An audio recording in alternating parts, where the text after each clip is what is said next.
G'day everyone, welcome to Midlands Gundogs. My name's Dave Mansfield and today I'm going to be doing a walkthrough with our older Springer Maggie of a retrieving ability test for Gundogs.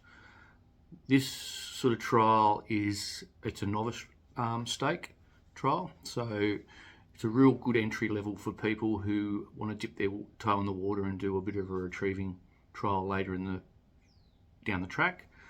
Also, the benefits of this trial is you don't have to have a gun license to be able to do the trial because you're not firing over your dog.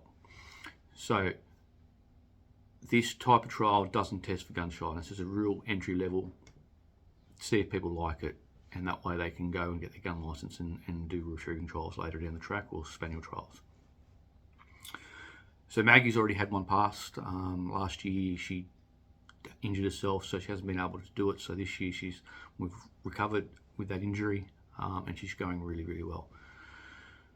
Like I said, this is an entry level ability test, and it consists of 4 exercises. It consists of a walking to heel exercise, a sit, stay and recall exercise, and 2 retrieves. Now these 2 retrieves can either be on land, through water, or in water.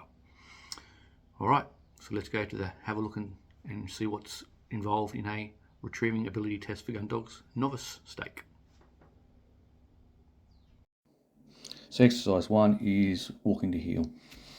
So the dog's walking to heel, the dog's brought to the control point, you take the lead off and collar off the dog and you walk the dog to heel between 2 sets of pegs.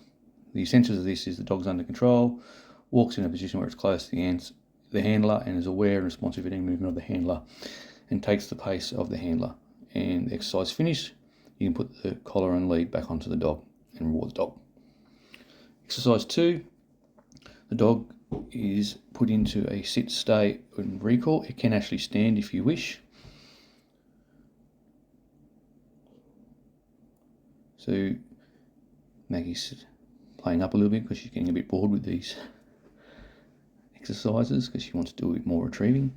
So then you sit your dog, stay your dog, walk out to a distance of roughly around about 20 metres.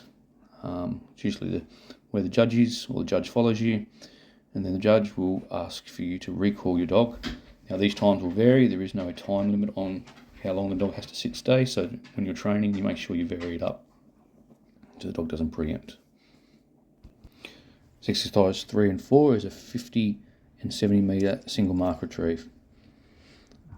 Okay, so these are fairly basic, but they can be either in a little bit of cover or in and through water.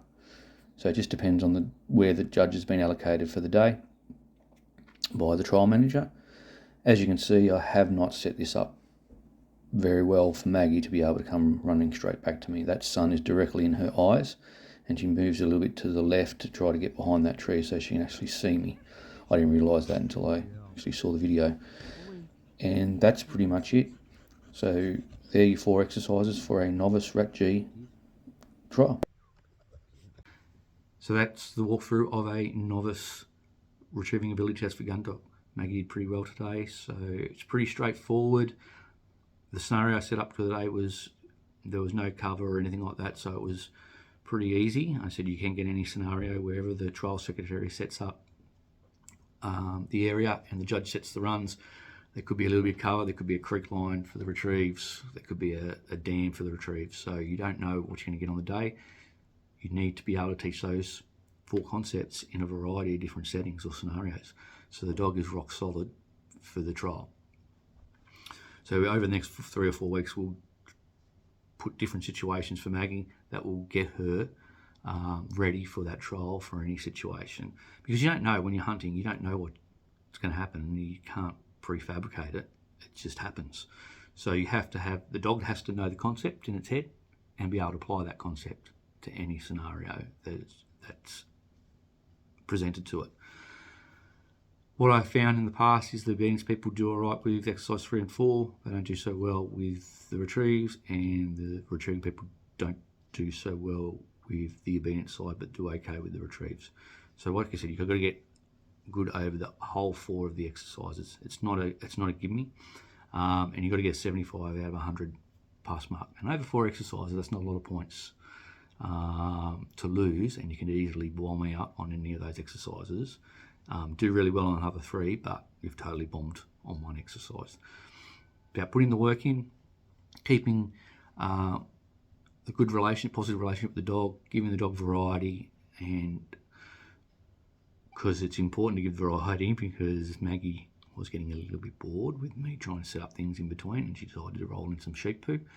But variety is the spice of life, and if you're bored, the dog's going to be bored.